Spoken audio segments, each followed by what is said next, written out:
আসসালামু আলাইকুম সবাইকে। আচ্ছা, আপনারা কি জানেন একজন শিশুর প্রথম ৬ মাসের জন্য গুরুত্বপূর্ণ মেডিসিন কোনটা?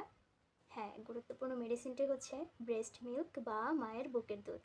আজকে আপনাদের সাথে কথা বলবো ব্রেস্ট ফিডিং একজন মা এবং শিশুর জন্য কতটা গুরুত্বপূর্ণ। ব্রেস্ট মিল্ক হচ্ছে শিশুর জন্য প্রাকৃতিক এবং শক্তিশালী একটি খাবার, আর এতে এমন সব পুষ্টি থাকে যা শিশুর শরীর খুব সহজেই গ্রহণ করতে পারে।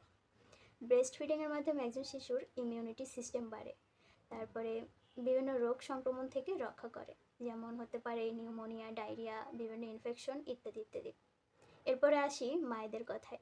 ব্রেস্ট ফিডিংয়ের মাধ্যমে একজন মা খুব দ্রুত সুস্থ হয়ে উঠতে পারেন। তারপর প্রসবের পরে যে মায়ের রক্তক্ষরণ হয় সেই রক্তক্ষরণ কমাতে সহায়তা করে।